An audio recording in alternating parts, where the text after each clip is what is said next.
खबरों में बने रहने के लिए बेल आइकन दबाएं और फर्स्ट इंडिया न्यूज को सब्सक्राइब कीजिए। छत्तीसगढ़ की राजधानी रायपुर में चल रहे कांग्रेस के 85वें अधिवेशन के तीसरे और आखिरी दिन राहुल गांधी ने 32 मिनट की स्पीच दी। राहुल ने अपने भाषण में 1977 का किस्सा भी सुनाया और जिसमें उन्हें पहली बार एहसास हुआ था कि उनके पास अपना घर नहीं है। उन्होंने कहा कि 52 साल हो गए, मेरे पास आज भी अपना घर नहीं है। उनकी बातें सुनकर सोनिया गांधी भावुक नजर आई। वहीं इसके बाद हुई जनसभा में सीएम गहलोत ने संबोधित किया। इस दौरान उन्होंने मोदी सरकार पर जमकर हमला भी बोला गया। लेकिन पूरे अगर अधिवेशन की बात की जाए तो अधिवेशन में पार्टी के संविधान में कई संशोधन भी किए गए हैं। हर वर्ग के प्रतिनिधित्व की बात भी कही गई है, कुछ बदलाव किए गए हैं और ये भी निकलकर सामने आया कि CWC का चुनाव नहीं होगा। उसके सदस्यों को मनोनीत करने के लिए अध्यक्ष मल्लिकार्जुन खड़गे को अधिकृत किया गया है। साथ ही साथ अब पार्टी आगे आने वाले दिनों में किस दिशा के साथ आगे बढ़ने वाली है, इसको लेकर मंथन इस अधिवेशन में किया गया है। और यहाँ पर क्योंकि मल्लिकार्जुन खड़गे के संबोधन के साथ साथ सोनिया गांधी ने जब संबोधित किया तो एक भावुक स्पीच सोनिया गांधी की भी रही और तमाम कयास लगाए जाने लगे कि क्या राजनीति से सोनिया गांधी संन्यास लेने वाली हैं, क्योंकि जिस तरह से उन्होंने अपना संबोधन दिया कि अब मेरी उम्र हो गई है, युवा आगे आए, तो तमाम कयास लग रहे थे। लेकिन पार्टी की तरफ से साफ किया गया कि आगे आने वाले समय में युवाओं को तरजीह दी जाएगी।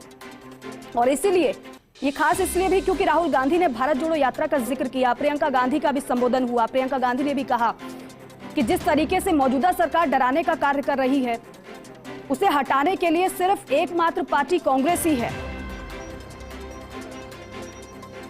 और साथ ही साथ भारत जोड़ो यात्रा का जिक्र राहुल गांधी ने किया कि भारत जोड़ो यात्रा में मैंने हर एक के दर्द को समझा। और कुछ वीडियो में आपने देखा होगा, पंजाब में एक मैकेनिक आकर मुझसे मिला।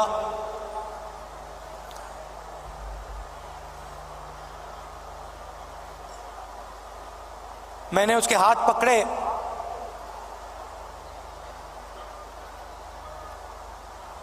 और सालों की जो तपस्या थी उसकी, सालों का जो दर्द था, जो खुशी, जो दुख, जैसे ही मैंने उसके हाथ पकड़े हाथों से मैंने बात पहचानी।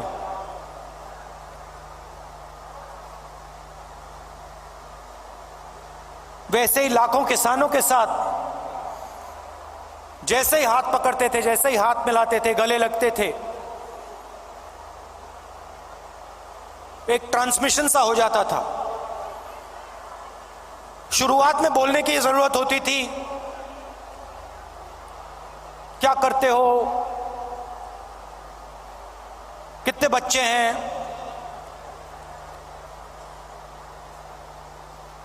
क्या मुश्किलें हैं।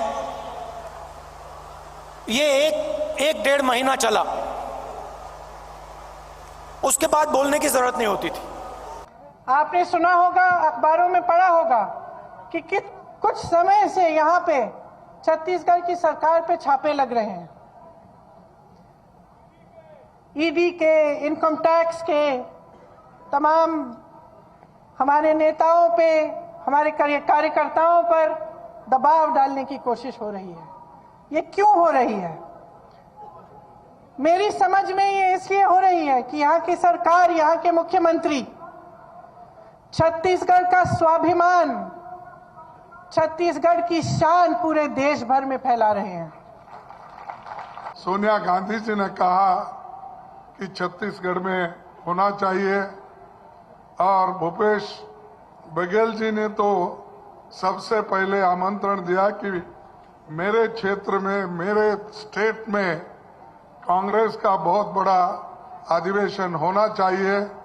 हमारे लोग तैयार हैं, चाहे वो ईडी की रेड हो, सीबीआई की रेड हो, चाहे कुछ भी हो, हम यशस्वी बना के दिखाएंगे। ये उनका दावा था और आज वो हम आंखों से देख रहे हैं, ये सभी उन्होंने साबित कर दिया। चाहे कितना भी तकलीफ हो, इसको यशस्वी बनाएंगे, ये उन्होंने किया। तो देखिए 3 दिवसीय अधिवेशन रहा, तमाम मंथन और चिंतन हो गया। अब इसे समझने के लिए हमारे 2 सहयोगी हमारे साथ सीधे जुड़ रहे हैं। पॉलिटिकल एडिटर योगेश शर्मा हमारे साथ जुड़ रहे हैं, साथ ही साथ दिल्ली न्यूज एडिटर अदिति नागर हमारे साथ जुड़ गए हैं। दोनों आपको स्क्रीन पर नजर आ रहे हैं और जरा समझते हैं दोनों से ही कि इस अधिवेशन के मायने किस तरीके से निकलकर सामने आए हैं और जो भाषण सभी के हुए उनके मायने क्या है। सबसे पहले अदिति, मैं आपका रुख करूंगी।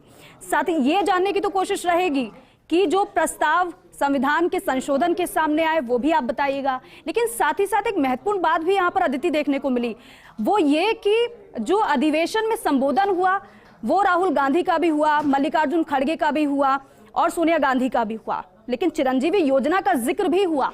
चिरंजीवी योजना का जिक्र हुआ लेकिन मुख्यमंत्री अशोक गहलोत का संबोधन नहीं हुआ, क्यों?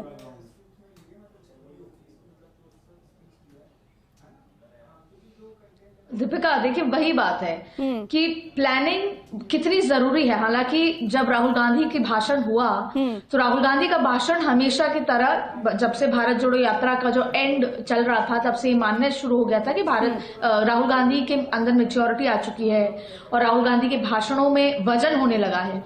तो आज और कल ये जो 2-3 दिवसीय जो ये पूरा अधिवेशन रहा, उसका मुख्य अब पूरा एजेंडा रहा कि राहुल गांधी ने क्या कंक्लूजन किया, राहुल गांधी का क्या विजन रहा है। लेकिन एक सबसे बड़ा सवाल कि आप पॉलिटिकल रेजोल्यूशंस हुए, तमाम रेजोल्यूशन में राजस्थान की जो योजनाएं हैं उनकी बात, उनका जिक्र किया गया। यहाँ तक कि चिरंजीवी योजना को बहुत बेहतर बताते हुए कहा कि ये सब जगह लागू हो जाएगी। ओपीएस पहले हो चुका है, इसके अलावा नरेगा से लेकर तमाम और ऐसी योजनाएं थी जिसमें राजस्थान के मुख्यमंत्री ने जिस तरीके से योजना लाए हैं उनका जिक्र हुआ। तो यही सवाल उठा कि क्यों मुख्यमंत्री अशोक गहलोत ने मन से भाषण उनको देने के लिए क्यों नहीं कहा गया। देखिए ये समझ आता है कि छत्तीसगढ़ के मुख्यमंत्री होस्ट थे इसलिए उन्होंने भाषण दिया। हिमाचल के मुख्यमंत्री का भी भाषण हुआ, लेकिन मुख्यमंत्री अशोक गहलोत जो सबसे सीनियर हैं पार्टी में, अदर देन अगर सीएम के रूप में भी देखा जाए, और जो सोशल सिक्योरिटी को लेकर आगे बढ़ रहे हैं, जिनकी योजनाएं देश भर में लागू करने की बात राजस्थान कर रही है, वो उनका भाषण नहीं हुआ। कल पूरे दिन इंतजार रहा, आज पूरे दिन इंतजार रहा। तो फिर जब अधिवेशन चल रहा था तो बहुत सारे लोगों के एक मन में बात आई और उसी राजनीतिक गलियारे से एक बात निकल कर आई कि एक सवाल हमेशा घूमता रहता है कि कटप्पा ने बाहुबली को क्यों मारा। वही सवाल है कि क्यों मुख्यमंत्री अशोक गहलोत का इस अधिवेशन में, जो अधिवेशन टर्निंग पॉइंट है कांग्रेस के लिए, नई ऊर्जा की बात है और नई तरीके से पूरी कांग्रेस को पूरा स्ट्रक्चरली मजबूत करने की बात है, वहां पे उस व्यक्ति का नहीं हुआ जो दिशा दिखा रहा है, जो ईडी के समय जिसने दिशा दिखाई, जो हर बार और बहुत एक्सपीरियंस व्यक्ति है और जिनकी योजनाओं को लेकर आप देश भर में आगे बढ़ रहे हैं, उसी पर आप 2024 तक का चुनाव लड़ेंगे। उसके बावजूद भी उनकी भाषण नहीं हुआ। ये एक बहुत बड़ा सवालिया निशान इस पूरे अधिवेशन में रहा और खास तौर पे राजस्थान से आए जो एआईसीसी और पीसीसी डेलीगेट्स थे, उनके मन में भी यही सवाल था कि मुख्यमंत्री अशोक गहलोत के भाषण को हम सुनने आए थे, वो क्यों नहीं हुआ। जी बिल्कुल अदिति, ठीक है, आप लगातार बने रहिएगा हमारे साथ, आपसे लगातार चर्चा जारी रहेगी। लेकिन साथ ही साथ कंसल्टिंग एडिटर अमित मिश्रा जी भी हमारे साथ जुड़ चुके हैं, उनसे भी चर्चा करेंगे हम आप सबसे। इसके बाद अब सीधे रुख करते हैं योगेश शर्मा जी का। योगेश जी, आपने तो पूरे अधिवेशन को देखा है और पहले दिन से अगर आखिरी दिन तक की बात करें तो आपने हर एक व्यक्ति की स्पीच को भी सुना है। लबो अब क्या रहा पूरे अधिवेशन का?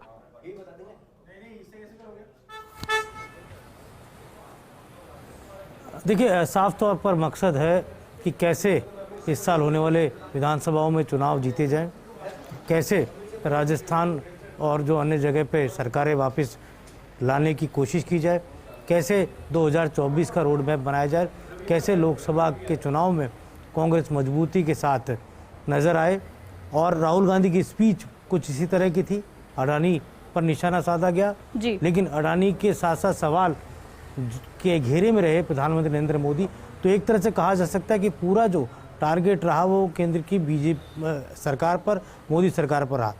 लेकिन अभी जो अदिति ने कहा वो बहुत अहम रखता है कि आखिर 2 दिग्गज राजस्थान की कांग्रेस के, मुख्यमंत्री अशोक गहलोत जिनके भाषण का अधिवेशन में सबको इंतजार था, रायपुर की जनसभा में अशोक गहलोत का भाषण जरूर हुआ, लेकिन जो तमाम जो कांग्रेस के नेता जो अलग अलग प्रांतों से आए और उनके सामने अशोक गहलोत का भाषण नहीं होना, उनका नाम नहीं पुकारा जाना, ये अपने आप में सवाल खड़े करता है। क्योंकि अशोक गहलोत एक समय तक कांग्रेस के राष्ट्रीय अध्यक्ष पद के पसंदीदा चेहरे थे।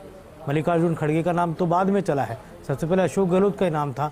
तो ऐसे में वो स्वाभाविक था कि वो कुछ कहेंगे और लगातार कांग्रेस की राजस्थान सरकार किस तरह से केंद्र से मुकाबला कर रही है कई मुद्दों को लेकर, उस पर भी वो अपनी बात कहते। दूसरे बड़े नेता हैं सचिन पायलट, उनका भी संबोधन नहीं हुआ जी, उनकी भी बात नहीं रखी गई, उनसे भी नहीं कहा गया कि वो संबोधित करें। केवल रामेश्वर डोडी किसान नेता है, राजस्थान के पूर्व लीडर ऑफ अपोजिशन है, केवल उन्हीं का संबोधन हुआ। तो ये रहस्य तलाशे जा रहे हैं पर्दे के पीछे कि मे फेयर होटल में से मैसेज क्यों नहीं गया जी इन नेताओं के पास। ये नेता तो उसी होटल में ठहरे हुए थे और उस नेता को बुलवाया गया जो उस होटल से 20 किलोमीटर दूर ठहरा हुआ है। रामेश्वर डोडी के पास कल रात को 11:15 बजे फोन जाता है केसी वेणुगोपाल का। ठीक है योगेश जी, आप कांग्रेस के अधिवेशन की और कंसल्टिंग एडिटर अमित मिश्रा जी हमारे साथ तो लगातार बने हुए हैं, साथ ही साथ पॉलिटिकल एडिटर योगेश शर्मा जी भी बने हुए हैं और दिल्ली न्यूज एडिटर अदिति नागर भी हमारे साथ बनी हुई हैं। योगेश जी, आप अपनी बात पूरी करिएगा।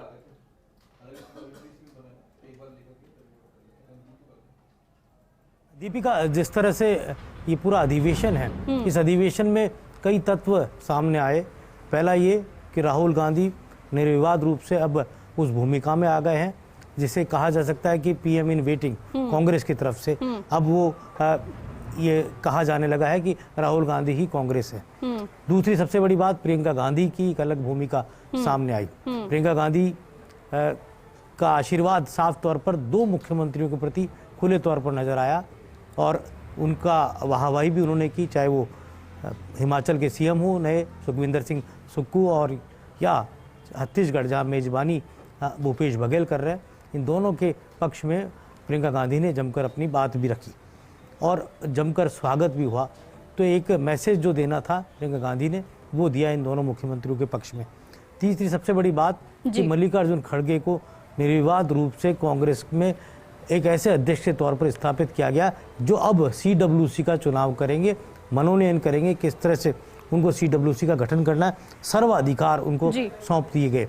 और इसके साथ ही अगले चुनाव की और संगठन के खाका जो कैसे बनेगा, उदयपुर डिक्लेरेशन के अनुसार, मेमोरेंडम के अनुसार 50% रिजर्वेशन कर दिया गया, चाहे वो SC ST माइनॉरिटी हो या फिर OBC का तबका हो, महिला और युवा हो।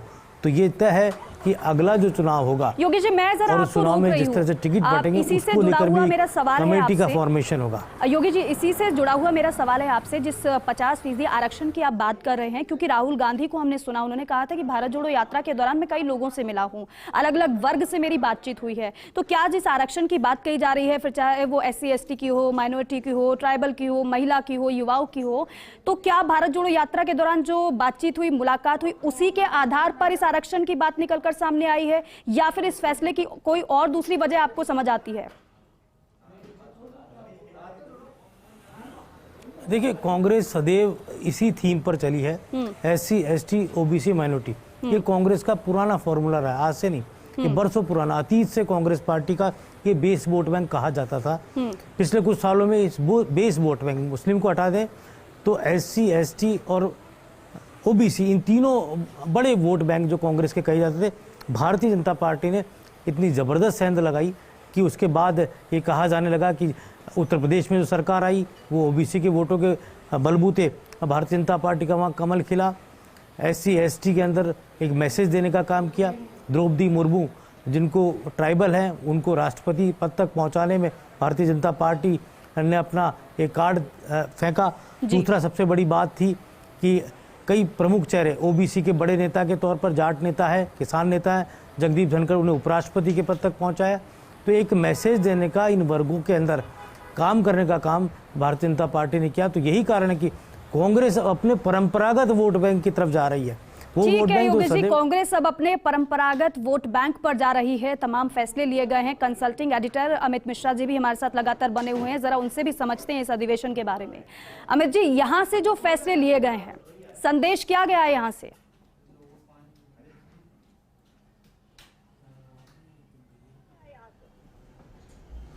देखिए, संदेश तो साफ है। कांग्रेस जिस हालत में थी उस हालत से कांग्रेस अपने आप को खुद उठाने की कोशिश कर रही है। दीपिका, अब से थोड़े दिन पहले अगर आप जाएं तो भारत जोड़ो यात्रा के ठीक पहले कांग्रेस का जो स्ट्रक्चर है, जो कार्यकर्ताओं में जिस तरह की मायूसी थी, उस मायूसी से कार्यकर्ता थोड़ा उभरा है और पार्टी को यह लगता है कि वो अब लड़ाई के मैदान में है। चुनौती दे पाएगी या नहीं दे पाएगी यह वक्त बताएगा, लेकिन पहले आप लड़ाई के लिए तो तैयार हो। तो अधिवेशन, भारत जोड़ो यात्रा, हाथ से हाथ जोड़ो कार्यक्रम कांग्रेस के उन कार्यकर्ताओं के लिए अभी फिलहाल है जो उनको थोड़ा मायूसी से उबार कर चेत की अवस्था में ला रहा है। लेकिन इससे बड़ी बात है, क्या वो कार्यकर्ता जनता के बीच अपनी बात, पार्टी की बात ले जाएंगे, और ले भी जाएंगे तो कितना सफल होंगे। क्यों, इसमें दो बातें मैं जोड़ना चाहूंगा। मल्लिकार्जुन खड़गे ने इस अधिवेशन के 2 दिन पहले एक ट्वीट किया था विपक्षी एकता को लेकर, और कांग्रेस उसकी अगुवाई करेगी। लेकिन जिस तरह का माहौल दिखा, और मुख्यमंत्री भूपेश बघेल जो छत्तीसगढ़ के मुख्यमंत्री हैं,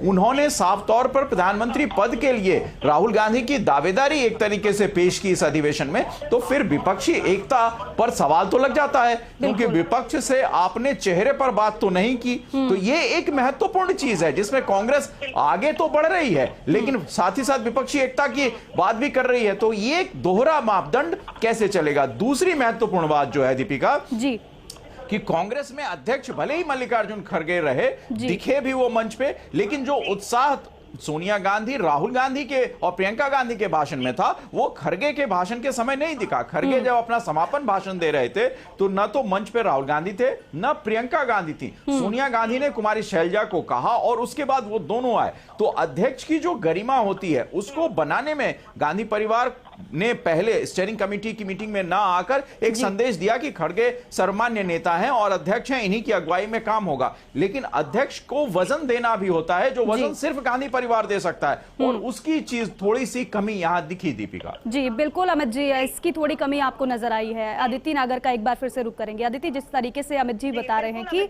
मल्लिकार्जुन खड़गे को हर तरफ से आगे करने की कोशिश की गई, जिस तरीके से स्टैंडिंग कमेटी की मीटिंग हुई उसमें गांधी परिवार शामिल नहीं हुआ, और इससे ये बताया गया कि जो कमान है पूरी वो पार्टी की मल्लिकार्जुन खड़गे के हाथ में है।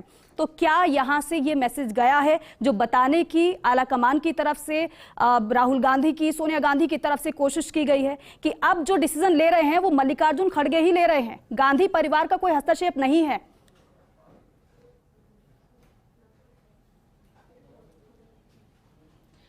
ये रबर स्टैंप की बात हमेशा होती है कि मल्लिकार्जुन खड़गे रबर स्टैंप अध्यक्ष हैं, लेकिन कई बार वो ऐसा डिसीजन लेते हैं। वो कब लिया उन्होंने? वो तब लिया जब अजय माकन ने राजस्थान की 25 सितंबर की घटना पर जो रिपोर्ट भेजी, जिससे सहमत नहीं थे, जो परीक्षक के रूप में, तब राष्ट्रीय अध्यक्ष नहीं बने थे, लेकिन मल्लिकार्जुन खड़गे परीक्षक के रूप में आए थे, और वो सहमत नहीं थे कि दूसरे परीक्षक ने जो रिपोर्ट सौंप रहे हैं वो सही है। ऐसे में जब अजय माकन ने मल्लिकार्जुन खड़गे को क्रॉस करके वो रिपोर्ट सोनिया गांधी को भेजी, उस समय एक बार फिर अजय माकन को जब राजस्थान के प्रभारी पद से इस्तीफा देना पड़ा, वहां पे उन्होंने खुद को एक बार स्थापित किया।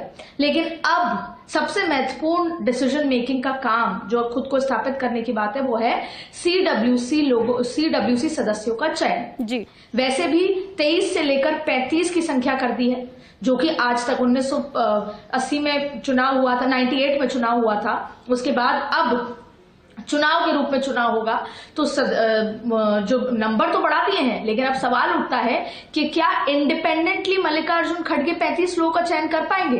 अगर इसका 50% भी कर पाते हैं तो ये मान लिया जाएगा कि मल्लिकार्जुन खड़गे खुद अपने फैसले ले रहे हैं। लेकिन ये जब लिस्ट सामने आएगी तब, हालांकि राहुल गांधी बार बार, जैसे राहुल गांधी ने अपने भाषण में कहा कि मैं मल्लिकार्जुन खड़गे से ही कहूंगा, मैं अपने राष्ट्रीय अध्यक्ष से ही कहूंगा कि एक और भारत जोड़ो यात्रा जैसी यात्रा को शुरू किया जाए, क्योंकि लाखों कार्यकर्ता सड़क पे चलना चाहते हैं, एक और ऐसा कार्यक्रम हो। तो उन्होंने इनडायरेक्टली ये भी मैसेज दिया कि वो भी तय मल्लिकार्जुन खड़गे करेंगे, और एक और भारत जोड़ो यात्रा पार्ट 2 भी शुरू होने वाली है। लेकिन सीडब्ल्यूसी का चयन, पूरा स्ट्रक्चरल जो संगठन का चयन होना है, वो आगे आने वाले दिनों में है, कांग्रेस के कार्ड्स में है। उसमें मल्लिकार्जुन खड़गे की कितनी चलती है ये देखना महत्वपूर्ण होगा। लेकिन इसके साथ साथ और भी बहुत सारे महत्वपूर्ण बात यह है कि इस पूरे अधिवेशन हुआ, मोमेंटम बरकरार है। भारत जोड़ो यात्रा के बाद यही कोशिश की जा रही है कि जो मोमेंटम खड़ा हुआ है वो कम ना हो। अधिवेशन हुआ, छत्तीसगढ़ में चुनाव भी हैं, उसके अलावा देश भर से 12,000 से ज्यादा कार्यकर्ता भी आकर जुड़ गए। लेकिन सवाल यह है कि अभी चुनौती कांग्रेस के पास दो है, एक घर के बाहर है और एक घर के अंदर। बिल्कुल अदिति, बिल्कुल चुनौती भी कई है और जो संदेश दिया गया है, जो फैसले लिए गए हैं, वो किस तरीके से आगे असर दिखाते हैं और जो मैसेज की बात यहाँ कांग्रेस पार्टी की तरफ से कही गई है वो आगे आने वाले दिनों में उस पर कितना अमल किया जाता है, ये भी देखने वाली बात होगी। आप तीनों का बहुत बहुत शुक्रिया बातचीत के लिए, चर्चा करने के लिए। एक ब्रेक का